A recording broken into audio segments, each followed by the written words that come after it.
Good people. This fragment has a headline that reads as follows: The Historical Record, and a second line that reads, The Needle and the Nation, on Vinyl, Memory and the Weight of Staying. The body of the text reads as follows: Vinyl, the perfect medium for the momentum of a heavy metal machine locked in the groves of war against thrifty nickelheads jumping ship, every other cadence leaving loyalty and dignity behind for dead conflating sacrifice with bribery, effectively canceling any plausible standing worth on the field of thunder and blood in this our house of the universe. It asks you to sit and listen until the end. Vinyl, the last remaining finger of the idealist. Vinyl, the last remaining hope of the modern musician. Now let us begin. There are many ways to remember. Most are wrong. Some try to remember by forgetting first, by sterilizing the past, making it palatable, wrapping it in velvet and calling it wisdom. Others remember too much but badly. They keep every detail but lose the meaning, like keeping every shard of a shattered mirror but never seeing the reflection. And then there are those who remember in sound. Not text, not statistics, not legend, but sound, tone, movement, vibration. They do not store history in books. They store it in the groove, which brings us to vinyl, not as nostalgia, not as a consumer fetish, not as a lifestyle marker, but as a metaphysical artifact, as the last remaining fingerprint of the body of memory, as the sacrament of staying. The fragment opens not with an idea, but with a pulse. Vinyl, the perfect medium for the momentum of a heavy metal machine. Not a subtle line, not a cautious phrase. This is a fist slamming on a table. This is a shell hitting the earth. It is a beginning that rumbles. Let us unpack this slowly. Vinyl is a physical medium. It is carved, engraved, pressed into form. It does not merely carry sound. It remembers it physically. Every groove is an echo frozen into shape. Every track is a pathway of pressure, vibration, and weight. And the heavy metal machine, well, there are layers here, at least 3. Let us name them. First, the literal war machine, the tank, the armored instrument of history, heavy and unrelenting, moving forward with the same rotational intensity that defines the turntable. The tank presses its own grooves into the battlefield. It leaves tracks that scar the land. Second, the record player itself, a mechanical device that spins steel on plastic, a needle of metal moving through a black disc, translating groove into music, a machine that must be still at its base, but must move precisely in circles to function, like a gyroscope, like a memory engine. Third, the genre, heavy metal, music of thunder, distortion, rage, rebellion, music that remembers pain loudly. It is music that keeps the memory of war alive. Not to celebrate it, but to honor it by refusing to silence it. It is the drumming of what the soul cannot forget. So in that single phrase, the momentum of a heavy metal machine, we are being told something very old. History has weight, and history moves. But then comes the clash. Locked in the grooves of war against thrifty nickelheads. Here is the turn. The war is not just against the enemy. The war is against the deserter, against the nickelhead. Nickel is cheap.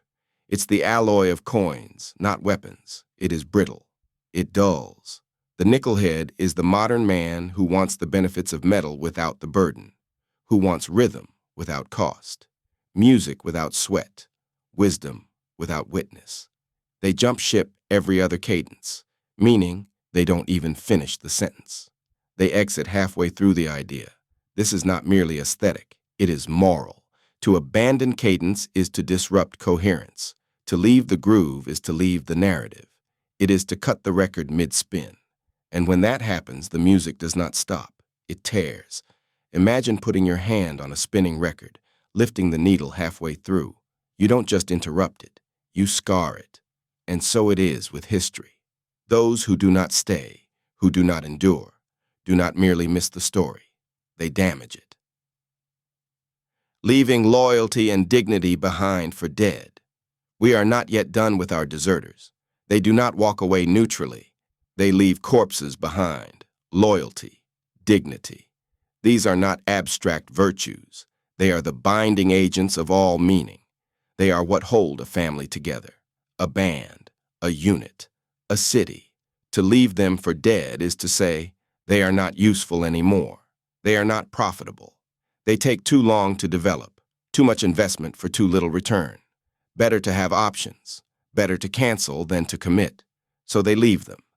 But the record remembers.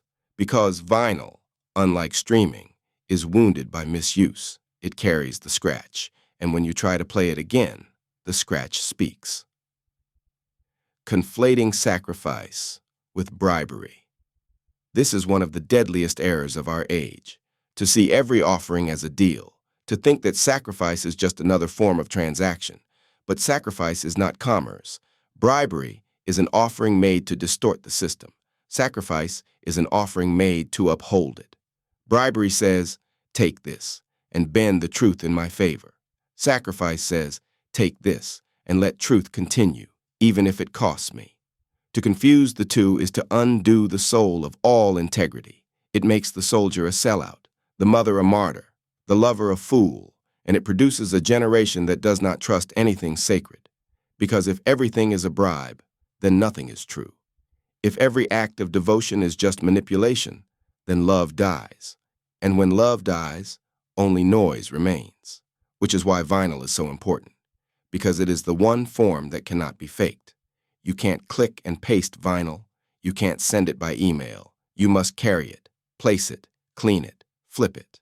It asks for care. It costs you time. It is sacrifice made sound. Effectively canceling any plausible standing worth on the field of thunder and blood. Now we are in the holy place, the thunder, the blood. This is the mythic field, the proving ground, the place where a man stands or falls, where an idea either survives the clash or is exposed as fraud. But if the listener cannot tell the difference between sacrifice and bribery, he cannot tell the difference between heroism and theater, between meaning and manipulation, between music and marketing. And when that happens, the field dissolves. There is no standing anymore. No one is worthy, only visible, only loud, only known. But vinyl is not for the famous. It is not algorithmic. It is not optimized. It is slow. It is circular. It is earned. It does not reward noise. It rewards structure. It remembers tone. And so, when everything else has canceled itself out, when every platform collapses under the weight of its own edits, vinyl remains. In this, our house of the universe, it asks you to sit and listen until the end. This is the most sacred command in the fragment, and it is not a demand, it is an invitation. Sit and listen until the end. It is the oldest wisdom, from the synagogue to the monastery, from the tribal drum circle to the jazz bar, from the temple to the living room where a boy puts the record on and just listens. To listen until the end is to honor the shape of the thing, to hear the buildup, the clash, the quiet return, to endure the discord because you know resolution is coming, to stay through the solo, to trust the bridge, to not leave the room. This is more than politeness. It is more than taste. It is discipline. It is what the Greeks called sophrosyne, sound-mindedness, the capacity to remain, to wait, to hold the line, to endure the full arc of a thing before rendering judgment. And we need this now more than ever, because we do not finish things anymore. We click away, we skim, we sample, we judge before we hear the chorus. We cancel the speaker before we hear his tone. We cut before the cadence, and in doing so, we turn every historical record into a skip. But this house, the house of the universe, invites you to do something ancient. Stay in the room until the final note, until the final breath, until the story comes home. Vinyl, the last remaining finger of the idealist. This is almost unbearable in its poignancy. A finger, just one, still reaching, still pointing, still playing. The body is mostly gone, perhaps. The idealist is no longer fashionable. He is mocked, labeled naive, too sincere, too earnest, not market ready. But the finger remains. And what does a finger do? It touches, it turns, it points, and on the record player, it guides the tone arm. That finger is what sets the music in motion. It is what lets the song begin. The idealist is not dead. He is whispering through the crackle. Vinyl, the last remaining hope of the modern musician. Because the musician today lives in the age of discard. He releases a song and it disappears into the scroll. He crafts a melody and it's consumed by the algorithm. He labors for years and his song is heard once, for 7 seconds with half volume and no headphones while someone washes dishes. But vinyl resists that. Vinyl says, this matters. Vinyl says, play me all the way through. Vinyl says, let your body feel this. Because vinyl is not just about sound. It is about presence. It spins. You can watch it, it scratches. You can hear it, it warps. You can feel it, it melts. You can lose it. And all these things are what it means to be human. So, my friends, what is the lesson here? It is not just about records, or music, or even history. It is about how you live. Are you a nickelhead? Do you jump ship when the rhythm slows? Do you leave before the sentence finishes? Do you call sacrifice manipulation? Do you confuse patience for weakness? Do you mistake noise for voice? Or do you stay? Do you sit? Do you listen until the end? We are in the middle of a war, not of flesh, but of format. A war over memory, a war over meaning, a war over how we hold what we've been given. Will we keep skipping, shuffling, jumping from station to station? Or will we return to the groove? Will we risk hearing it all? Will we let it play?